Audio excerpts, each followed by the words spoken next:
Hello dear students, welcome back to the social class 7th, Geography chapter 6, Natural Vegetation and Wildlife. Do you know what is meant by natural vegetation and wildlife? Yes, அதாவது தாவர வளர்ச்சி மற்றும் காட்டு விலங்குகள் அப்படின்னு சொல்லுவாங்க ஓகேவா. So இதன் கூட இருக்கக்கூடிய ரிலேஷன்ஷிப் பற்றி தான் நம்ம இந்த லெசனில் பார்க்க போகிறோம் ஓகே.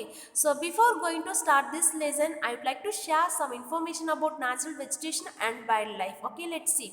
அதாவது இப்போ நம்ம ஒரு ட்ரீ எடுத்துக்கிட்ட ஒரு கிளைமேட் அண்ட் ஒரு ட்ரீ எடுத்தோம் அப்படின்னா ஸோ இதுக்குள்ள ஒரு ரிலேஷன்ஷிப் இருக்குது இல்லையா. இப்போது வெஜிடேஷன் அப்படின்னும் போது எல்லா இடத்துலையுமே வந்து சேம் வெஜிடேஷன் இருக்கா அப்படின்னு கேட்டால் கண்டிப்பாக இருக்காது. ஒவ்வொரு பிளேஸுமே வந்து சேஞ்ச் ஆகும். இந்த வைல்ட் லைஃப் அப்படின்னு பார்த்தோம்னாலும் அதுவுமே அப்படி தான். ஃபார் எக்ஸாம்பிள் கேமல்லாம் இருக்கு இல்லையா. ஸோ கேமல் ஜிராஃபிலாம் நம்ம ஏரியாவில் இருக்குமா கண்டிப்பாக இருக்காது. ஸோ அதுக்கு எந்த மாதிரியான கிளைமேட்டிக் கண்டிஷன் இருக்கோ ஸோ அங்கே தான் வந்து இருக்குது. ஸோ அப்போ இது எல்லாமே வந்து நேச்சர் கூட ஒரு ரிலேஷன்ஷிப்பில் தான் இருக்குது அப்படின்னு சொல்கிறாங்க ஓகேவா. So okay let's see. Salima was excited about the summer camp she was attending. She had gone to visit Manali in Himachal Pradesh along with her classmate. She recalled how surprised she was to see all the changes in the landforms of natural vegetation as the bus climbed higher and higher. The deep jungles of the foothills comprising sal and talk slowly disappeared. She could see tall trees with thin pointed leaves and cone-shaped canopies on the mountain slopes. அதாவது சலிமா அப்படின்றது யார் அப்படின்னு பார்த்தோன்னா ஒரு girl ஓகேவா. அதாவது உங்களை மாதிரி இப்போ ஒரு 7th ஸ்டாண்டர்ட் படிக்கக்கூடிய ஒரு ஸ்டூடெண்ட்ஸ் ஓகே. ஸோ அவங்க வந்து ஒரு சம்மர் கேம்ப் போகிறாங்க வித் அவருடைய கிளாஸ்மேட்டோட. ஸோ எந்த பிளேஸ் விசிட் பண்ண போகிறாங்க அப்படின்னு பார்த்தோன்னா மணலி. அது எங்கே இருக்குன்னா ஹிமாச்சல் பிரதேஷில் இருக்குது ஓகேவா. ஸோ இப்போ ஹிமாச்சல் அப்படின்னு வந்து ஒரு மவுண்டன் ஏரியாஸ்லாம் இருக்கும் இல்லையா. ஸோ இப்போ கீழே இருந்து பஸ் மேலே கிளைம் ஆகி மவுண்டனில் கிளைம் பண்ணி போய்கிட்டே இருக்குது. போகும்போது நிறைய விஷயங்கள் பார்க்குறாங்க. ஸோ பார்க்கும்போது ரொம்ப சர்ப்ரைஸில் இருக்குது. ஸோ இந்த மாதிரியான விஷயங்கள்லாம் நம்மளுடைய லேண்ட்ஃபார்ம்ஸில் இருக்கா அப்படின்னு சொல்லிட்டு ரொம்ப எக்ஸைட்மெண்ட்டாக பார்க்குறாங்க. ஸோ அது என்ன மாதிரியான விஷயங்கள் அப்படின்னு பார்த்தோன்னா லைக் இந்த மவுண்டெயின்ஸாக இருக்கட்டும், அங்கே இருக்கக்கூடிய வெஜிடேஷன்ஸாக இருக்கட்டும், ட்ரீஸ், இது எல்லாமே பார்க்குறதுக்கு ரொம்ப சர்ப்ரைஸாக இருக்குது. ஃபார் எக்ஸாம்பிள் அங்கே இருக்கக்கூடிய ட்ரீஸ்லாம் எப்படி இருக்குது அப்படின்னு பார்த்தோன்னா ரொம்ப டாலாக இருக்குது. ப்ளஸ் ரொம்ப அந்த லீவ்ஸ்லாம் பார்த்தோம் அப்படின்னு பார்த்தோன்னா ரொம்ப தின்னாகவும் ப்ளஸ் அந்த ஷேப் இருக்கும் இல்லையா, கேனோபீஸ்லாம் இருக்கும் இல்லையா. ஃபார் எக்ஸாம்பிள் இதுதான் ட்ரீ அப்படின்னா இதுக்கு மேலே இந்த பிரான்ச்சஸ்லாம் இருக்கும் இல்லையா. ஸோ இந்த இடத்துல என்னென்னு சொல்லுவாங்க அப்படின்னா கேனோபீஸ் அப்படின்னு சொல்லுவாங்க. இதெல்லாம் வந்து என்ன ஷேப்பில் இருக்குது அப்படின்னு பார்த்தோன்னா கோன் ஷேப்பில் இருக்குது அப்படின்னு சொல்கிறாங்க. ஃபார் எக்ஸாம்பிள் எக்ஸ்மஸ் ட்ரீலாம் பார்த்துருப்போம் இல்லையா. ஸோ அந்த ஷேப்பில் இருக்குது அப்படின்னு சொல்கிறாங்க. ஸோ பார்க்கவே வந்து ரொம்ப எக்ஸைட்மெண்ட்டாக இருக்குது அப்படின்னு சொல்கிறாங்க. The next one, she learnt that those where the coniferous tree that noticed a bloom of bright flowers on the tall trees. These were the rhododendrons. From the Manali as she was traveling to up the roaring pass, she saw that the land was covered with short grass and snow in some places. அதாவது இன்னும் கொஞ்சம் தூரம் தள்ளி போகிறாங்க. பெரிய பெரிய டால் ட்ரீஸில் கூட ரொம்ப பிரைட்டான ஒரு ஃப்ளார்ஸ்லாம் வந்து ப்ளூம் ஆகிருக்கு. த நெக்ஸ்ட் ஒன் இன்னும் கொஞ்சம் தூரம் தள்ளி போகிறாங்க. அங்கே கொஞ்சம் லேண்ட்லாம் வந்து எப்படி இருக்குது அப்படின்னு பார்த்தா கிராஸாக இருக்குது அப்படின்னு சொல்கிறாங்க. ஸோ கிராஸ்னால் என்ன தெரியும், புல் சொல்லுவாங்க. புல்வெளி இந்த பகுதிகளாக இருக்குது. இன்னும் கொஞ்சம் தூரம் தள்ளி போகிறாங்க. ஸோ அது எல்லாமே வந்து ஸ்னோவால் கவர் ஆகிருக்கு அப்படின்னு சொல்கிறாங்க. இப்போ இவ்வளோ டைப்ஸ் ஆஃப் வெஜிடேஷன்ஸ்லாம் பார்த்துருக்காங்க இல்லையா. இதெல்லாம் பார்க்கும்போது அவங்களுக்கு ரொம்பவே வந்து எக்ஸைட்மெண்ட்டாக இருந்திருக்கு okay. Now can you del why Salima saw changes in the natural vegetation as she climbed higher and higher? What type of vegetations did she see in the Himalayas starting with the foothills and going to the higher altitude? அதாவது இப்போ நம்ம கீழே நம்ம ஏரியாஸ்லாம் பார்க்கும்போது ஒரு types of vegetations இருக்கும். இதுவே நம்ம ஹையர் அந்த ஹிமாலயாஸ் அங்கெல்லாம் போகிறோம் அப்படின்னா டிஃப்ரெண்ட் டைப்ஸ் ஆஃப் வெஜிடேஷன்ஸ்லாம் இருக்குது. ஸோ இப்போ ஏன் இங்கே இப்போ நம்ம எல்லாருமே வந்து ஒரே வேர்ல்டில் தான் இருக்கோம், ஏன் இந்த மாதிரியான சேஞ்சஸ் இருக்குது அப்படின்னு பார்த்தோன்னா கிளைமேட்டிக் கண்டிஷன் தான் ஓகேவா. ஸோ எல்லா பிளேஸ்லையுமே வந்து ஒரே கிளைமேட்டிக் கண்டிஷன் இருக்குமான்னு கேட்டால் கண்டிப்பாக இருக்காது இல்லையா. ஸோ ஒவ்வொரு பிளேஸ்க்கும் இந்த கிளைமேட்டிக் கண்டிஷன் சேஞ்ச் ஆகுது. ஸோ இதை பொறுத்து தான் என்ன அப்படின்னு பார்த்தோன்னா வெஜிடேஷனும் வைல்ட் லைஃபும் சேஞ்ச் ஆகுது அப்படின்னு சொல்கிறாங்க okay. Okay, fine. From Salima's observation, we summarize that there is a close relationship between height of land, the characters of vegetation. அதாவது ஸோ இப்போ நம்ம சலிமா பார்த்ததுலேருந்து நம்ம ஒரு முடிவுக்கு வரலாம் என்ன அப்படின்னு பார்த்தோன்னா ஸோ இப்போ இந்த இருக்கக்கூடிய வெஜிடேஷன்ஸ் ஆகட்டும், வைல்ட் லைஃப் ஆகட்டும், எல்லாமே என்ன அப்படின்னு பார்த்தா நேச்சர் கூட ஒரு ரிலேஷன்ஷிப்பில் இருக்குது அப்படின்னு சொல்கிறாங்க ஓகேவா. தென் with the change in height, the climate changes and that changes natural vegetation. The growth of vegetation depends on temperature and moisture. It also depends on forest like slopes and the thickness of soil. அதாவது இப்போ நம்ம பார்த்தோம் இல்லையா, இப்போ altitude அப்படின்னும் போது உயரம் அப்படின்னு சொல்லுவோம். இப்போ ரொம்ப நம்ம மேலே போகும்போது என்ன ஆகுது அப்படின்னு பார்த்தோன்னா அங்கே வந்து ஒரு சில் ஒரு கூல் கிளைமேட் இருக்கும். ஸோ அதுக்கு தகுந்தாற் போல தான் அங்கே வெஜிடேஷன்ஸ் அப்படின்றது இருக்கும். ஓகேவா? இப்போ இது எல்லாமே வந்து நேச்சுரல் கிளைமேட்டிக் சேஞ்சஸாக தான் வந்து நடக்குது. ப்ளஸ் இது வந்து இந்த வெஜிடேஷன்ஸ்லாம் வந்து எதை பொறுத்து வந்து வளருது அப்படின்னு பார்த்தோன்னா அது க்ரோ ஆகிறதுக்கான மெயின் இம்பார்ட்டன்ட் திங் என்ன, டெம்பரேச்சர் அண்டு மாய்ஸ்டர், ஒரு வெப்பமும் ஒரு ஈரப்பதமும் தான் அதுக்கு ரொம்ப முக்கியம்னு சொல்கிறாங்க. ஓகேவா?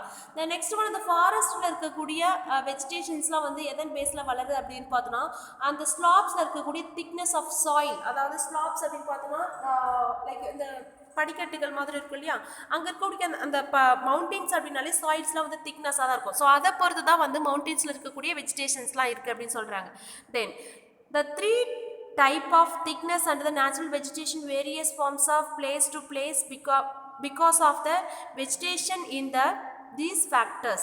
Natural vegetation is generally classified in the three broadcast as follows. அதாவது இப்போ இந்த மவுண்டெயின்ஸில் இருக்கக்கூடிய சாயில்ஸ் பார்த்தோம் அப்படின்னா திக்னஸாக தான் இருக்கும். அதுவே வந்து 3 டைப்ஸாக வந்து ஒவ்வொரு பிளேஸ்க்குமே வந்து சேஞ்ச் ஆகுதுன்னு சொல்கிறாங்க. அப்போது இந்த நேச்சுரல் வெஜிடேஷனை வந்து என்ன பண்ணலாம் அப்படின்னா 3 டைப்ஸாக வந்து கிளாஸிஃபை பண்ணலாம், கேட்டகரைஸ் பண்ணலாம் அப்படின்னு சொல்கிறாங்க. ஸோ அது என்ன அப்படின்றத பற்றி நம்ம பார்க்கலாம். Okay, fine. First one is forest. Okay, which grows where temperature and rainfall are plentiful to support the tree cover depending upon those factors. Dense and open forest ground. அதாவது இப்போ நம்ம ஃபாரஸ்ட்லாம் பார்த்துருப்போம். ஃபாரஸ்ட்லாம் எப்படி இருக்கும், ரொம்ப அடர்த்தியாக இருக்கும் இல்லையா. ஸோ அங்கே இருக்கக்கூடிய ட்ரீஸ்லாம் வந்து யாராவது வாட்டரிங் பண்ணுறாங்களா? கண்டிப்பாக கிடையாது இல்லையா. ஸோ இப்போ இங்கே இருக்கக்கூடிய ட்ரீஸ்லாம் வந்து எப்படி வளருது, அதுக்கு தேவையானது என்ன அப்படின்னு பார்த்தோன்னா டெம்பரேச்சர் அண்டு ரெயின்ஃபால் வந்து ரொம்ப பிளென்டிஃபுல், ரொம்ப அதிகமாக இருக்கும்னு சொல்கிறாங்க. இதன் சப்போர்ட்டில் தான் வந்து அங்கே இருக்கக்கூடிய மரங்கள்லாம் வளருது அப்படின்னு சொல்கிறாங்க. ஓகேவா? ஸோ நெக்ஸ்ட் ஒன், இப்போ ஒரு டெம்பரேச்சர் மட்டுமே இருந்துட்டு ரெயின்ஃபால் இல்லை அப்படின்னாக்கா அந்த ட்ரீஸ்லாம் வந்து அந்த அளவுக்கு ரொம்ப க்ரீனிஷாக இருக்காது அப்படின்னு சொல்கிறாங்க. The next one, second one, grasslands which grows in a region of moderate rain. அதாவது ஃபார் எக்ஸாம்பிள் இப்போ டெம்பரேச்சர் அண்ட் த ரெயின்ஃபால் இது ரெண்டுமே வந்து மாடரேட்டாக இருக்கணும். ரொம்ப ரெயின்ஃபால் அதிகமாகவும் இருக்கக்கூடாது, ரொம்ப டெம்பரேச்சர் அதிகமாகவும் இருக்கக்கூடாது. ஸோ அப்படிப்பட்ட ஒரு ரீஜனில் தான் வந்து என்ன இருக்குது அப்படின்னு பார்த்தா கிராஸ் லேண்ட்லாம் இருக்குன்னு சொல்கிறாங்க. கிராஸ் லேண்ட்லாம் நமக்கு தெரியல, இந்த புட்கள் நிறைந்த பகுதி அப்படின்னு சொல்லுவாங்க. ஓகேவா? ஷப்ஸ், thorny shrubs and the scrubs grown in the dry region.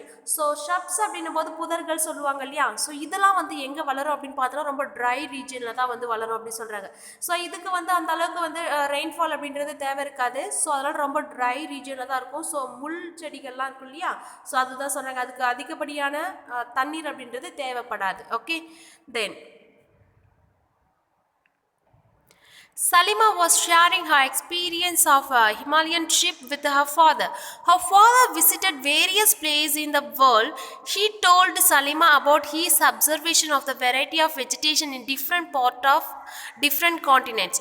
He maintained about coniferous forest in the subpolar region, thorny bushes in the desert, thick tropical hardwood forest in the humid region, and many more. Salima realized the Himalaya have the almost all variety of vegetation which one can see while moving from the equator to the polar region. அதாவது சலிமா என்ன பண்ணுறாங்க அப்படின்னு பார்த்தோன்னா இப்போ visit பண்ணாங்க இல்லையா, summer vacation பண்ணாங்க இல்லையா. ஸோ இந்த சம்மர் கேம்புக்கு போயிட்டு வந்ததுக்கப்புறம் அவங்களுடைய ஃபாதர் கிட்ட எல்லா எக்ஸ்பீரியன்ஸும் ஷேர் பண்ணுறாங்கப்பா, நாங்கள் இந்த மாதிரி போனோம், ட்ரிப் போகும்போது இந்த மாதிரியான டிஃப்ரெண்ட் டைப்ஸ் ஆஃப் வெஜிடேஷன்லாம் பார்த்தேன் அப்படின்னு சொல்லிட்டு அவங்களுடைய ஃபாதர் கூட ஷேர் பண்ணுறாங்க. ஸோ அவங்க ஃபாதர் என்ன அப்படின்னு பார்த்தோன்னா அவருமே நிறைய பிளேஸ் போயிட்டு விசிட் பண்ணிட்டு வந்திருக்காரு. ஸோ அவருடைய எக்ஸ்பீரியன்ஸும் என்ன பண்ணுறாரு அப்படின்னு பார்த்தோன்னா இங்கே ஷேர் பண்ணுறாரு. ஸோ என்ன அப்படின்னு பார்த்தோன்னா இந்த வெஜிடேஷன் அப்படின்றது டிஃப்ரெண்ட் காண்டினென்ட்க்கு வந்து சேஞ்ச் ஆகுது அப்படின்னு சொல்கிறார். ஸோ காண்டினென்ட்க்கு மட்டும் இல்லை ஒவ்வொரு பிளேஸ்க்குமே கூட சேஞ்ச் ஆகும் அப்படின்னு சொல்கிறார். இது எல்லாமே என்ன அப்படின்னு பார்த்தோன்னா கிளைமேட்டிக் கண்டிஷனை பொறுத்தது தான். ஓகேவா? ஃபார் எக்ஸாம்பிள் தானி புஷஸ்லாம் எங்கே இருக்குது அப்படின்னு பார்த்தோன்னா டெசர்ட்டில் கூட இருக்குது. திக் ட்ராபிக்கல் ஆர்ட்வுட்ஸ்லாம் வந்து எங்கே இருக்குது, ஃபாரஸ்ட்டில் இருக்குது, அதாவது ஹியூமிட் ரீஜியனில் இருக்குது. ஸோ இது எல்லாமே வந்து நேச்சர் கூட கனெக்டிவிட்டி தான். ஆனால் இப்போ டிஃப்ரெண்ட் டைப்ஸ் ஆஃப் வெஜிடேஷன்லாம் நம்ம பார்க்குறோம் இல்லையா, இதோடைய மெயின் ஏரியா, ஸோ இதோடைய ஸ்டார்டிங் ஸ்டேஜ் எங்கேருந்து ஆகுது அப்படின்னு பார்த்தோன்னா ஹிமாலயாஸ்லேருந்து தான் ஸ்டார்ட் ஆகுதுன்னு சொல்கிறாங்க. ஸோ ஏன் வந்து ஹிமாலயாஸ்லேருந்து ஸ்டார்ட் ஆகுது அப்படின்னு பார்த்தோன்னா இது வந்து ஃபார் எக்ஸாம்பிள் இப்போ நம்முடைய Earth எப்படி இருக்கும்னு தெரியலையா? இப்போ நடுவில் வந்து ஈக்குவேட்டர் இருக்கும், then tropic of cancer, tropic of Capricorn, போலார்லாம் இருக்கு இல்லையா, போலார் ரீஜன்லாம் இருக்கு இல்லையா. இப்போ நம்ம ஈக்குவேட்டர்லேருந்து மேலே போலார் ரீஜனை நோக்கி போகும்போது ஸோ இந்த ஏரியாஸில் தான் வந்து என்ன அப்படின்னு பார்த்தோன்னா இந்த மாதிரி டிஃப்ரெண்ட் டைப்ஸ் ஆஃப் வெஜிடேஷன்ஸ்லாம் நம்மளால பார்க்க முடியுது அப்படின்னு சொல்கிறாங்க. அப்போ இது எங்கே ஸ்டார்டிங் ஸ்டேஜ் அப்படின்னு பார்த்தா ஹிமாலயாஸ்லேருந்து தான் ஸ்டார்ட் ஆகுது. Okay, then the changes in the type of natural vegetation occur mainly because of the changes of climatic condition. Let us get to know the different types of natural vegetation of the world with their characteristics, features and wildlife inhabiting there. அதாவது இப்போ நம்ம இப்போ சலிமா அவங்களுடைய எக்ஸ்பீரியன்ஸை வந்து அவங்க father கிட்ட share பண்ணாங்க. அவங்களுடைய ஃபாதருடைய எக்ஸ்பீரியன்ஸஸ் அவங்க எங்கெங்கெல்லாம் மெனி பிளேஸை போய் விசிட் பண்ணியிருக்காங்க இல்லையா, அந்த எக்ஸ்பீரியன்ஸ் எல்லாம் வந்து இவங்க கிட்ட ஷேர் பண்ணியிருக்காங்க இல்லையா. அப்போ அந்த நேச்சுரல் வெஜிடேஷன்ஸ் அக்கர் ஆகுது இல்லையா, அதோட மெயின் சேஞ்சஸ் என்ன அப்படின்னு பார்த்தோன்னா climatic condition. This one is very important. Okay, so இப்போ நம்ம என்ன பார்க்க போகிறோம் அப்படின்னா டிஃப்ரெண்ட் டைப்ஸ் ஆஃப் பிளேஸில் இருக்கக்கூடிய நேச்சுரல் வெஜிடேஷன் பார்க்க போகிறோம், ப்ளஸ் அதனுடைய கேரக்டரிஸ்டிக்ஸு, தென் அதனுடைய features and the wildlife inhabiting there. அதாவது ஸோ இப்போ இந்த டிஃப்ரெண்ட் டைப்ஸ் பிளேஸில் இருக்கக்கூடிய வெஜிடேஷன், அதனுடைய கேரக்டரிஸ்டிக்ஸ் அண்ட் ஃபீச்சர்ஸ், அங்கே இருக்கக்கூடிய வைல்ட் லைஃப், அதை பற்றி தான் நம்ம பார்க்க போகிறோம். Okay, let's see. First one, forest, tropical evergreen forest. Okay, let's see. These forests are also called tropical rainforest. These thick forests occur in the region near the equator and close to the tropics. This region are hot and receives heavy rainfall throughout the year. As there is no particular dry season, the trees do not shed their leaves altogether. This is the reason they are called the evergreen. The thick canopies of the closely spaced trees do not allow the sunlight to penetrate. Inside the forest, even in the dry time, hardwood trees like the rosewood, ebony, mahogany are the common here. அதாவது so tropical evergreen forest அப்படின்றது tropical rain forest அப்படின்னு சொல்லுவாங்க. ஏன் இது வந்து tropical rain forest அப்படின்னு சொல்கிறாங்க அப்படின்னு பார்த்தோன்னா, ஃபார் எக்ஸாம்பிள் இது வந்து பர்டிகுலராக எந்த ரீஜனில் இருக்கும் அப்படின்னு பார்த்தோன்னா, இங்கே சென்டரில் ஈக்வேட்டார், இங்கே tropic of cancer, tropic of capricorn இருக்கு இல்லையா. ஸோ இந்த கேப்பில் தான் வந்து என்ன இருக்குது அப்படின்னு பார்த்தோன்னா இந்த ட்ராபிக்கல் எவர்கிரீன் ஃபாரஸ்ட் இருக்குது. ஸோ இது வந்து என்ன அப்படின்னு பார்த்தோன்னா எப்போவுமே வந்து திக்காகவே இருக்கும் அந்த ஃபாரஸ்ட். ஏன் அப்படின்னா இங்கே வந்து ஹெவி ரெயின்ஃபால் எப்பவுமே இருந்துகிட்டே இருக்கும் அப்படின்னு சொல்றாங்க. ஸோ ஹாட்டாகவும் இருக்கும், ஹெவி ரெயின்ஃபால் இருந்துகிட்டேவும் இருக்கும் அப்படின்னு சொல்றாங்க. இங்கே வந்து பர்டிகுலராக ட்ரை சீசன் அப்படின்ற ஒன்று கிடையவே கிடையாது அப்படின்னு சொல்றாங்க. ஸோ இங்கே இருக்கக்கூடிய அப்போ ஹெவி ரெயின்ஃபால் இருந்துகிட்டே இருக்கும்போது அப்போ ட்ரீஸ்லாம் எப்படி இருக்கும், ரொம்ப க்ரீனிஷாக இருக்கும் இல்லையா. ஸோ அந்த க்ரீனிஷாக இருக்கும்போது அந்த ட்ரீஸ்லாம் வந்து சேம் டைமில் வந்து அந்த லீவ்ஸ்லாம் வந்து ஷெட் பண்ணாது, உதிர்த்து விடாது. ஓகேவா, ஒவ்வொரு ட்ரீமே வந்து ஒவ்வொரு பர்டிகுலர் டைமில் தான் வந்து என்ன பண்ணுன்னா அதோடைய லீவ்ஸ் வந்து ஷெட் பண்ணுது. அப்போது எப்போவுமே பார்க்கறதுக்கு அந்த ட்ரீஸ்லாம் வந்து ரொம்ப திக்னஸாகவே இருக்கும் அப்படின்னு சொல்கிறாங்க. அதனால தான் வந்து இது என்ன சொல்கிறாங்கன்னா எவர் கிரீன் ஃபாரஸ்ட் அப்படின்னு சொல்கிறாங்க. The next one, இதோடைய கேனோபீஸ்லாம் வந்து ரொம்ப க்ளோஸ்டாக இருக்கிறதில்ல. ட்ரீஸ்னால் ஃபாரஸ்ட் அப்படின்னா ட்ரீஸ்லாம் வந்து ரொம்ப நெருங்கவே இருக்கும், ரொம்ப பெரிய பெரிய ட்ரீஸ்லாம் இருக்கும் இல்லையா. இந்த கேனோபீஸ் அப்படின்றது என்ன அப்படின்னா இந்த ட்ரீஸ் மேலே இருக்கக்கூடிய இந்த பிரான்ச்சஸ்லாம் இருக்குது பாருங்கள், இது ரொம்ப வைடாக இருக்கிறதால எல்லாமே ரொம்ப க்ளோஸாக இருக்கும். ஓகேவா, அப்போது சன்லைட் வந்து இங்கே மேலே லேண்ட் ஆகிறதே வந்து ரொம்ப கஷ்டம் அப்படின்னு சொல்கிறாங்க. சன்லைட் வந்து கீழே விடாது அப்படின்னு சொல்கிறாங்க.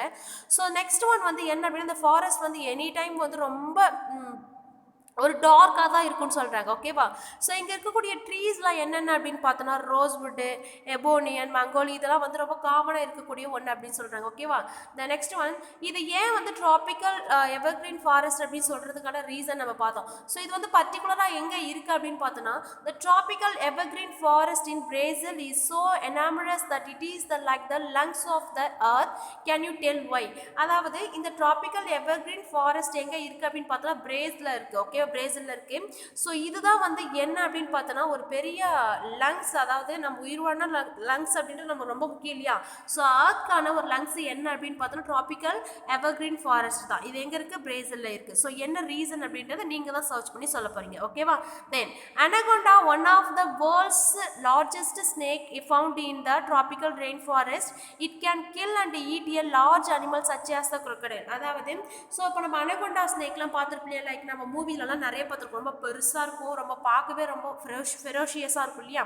ஸோ இந்த ஸ்னேக் வந்து எங்கே ஃபவுண்ட் பண்ணியிருக்காங்க அப்படின்னு பார்த்தோன்னா ட்ராபிக்கல் ரெயின் ஃபாரஸ்ட்டில் தான் வந்து கண்டுபிடிச்சிருக்காங்க. இது வந்து ரொம்ப பெரிய அனிமலை கூட கில் பண்ணி சாப்பிடக்கூடிய சக்தி எதுக்கு இருக்குது அப்படின்னு பார்த்தோன்னா அனகோண்டா ஸ்னேக்கே இருக்குது. ஓகேவா?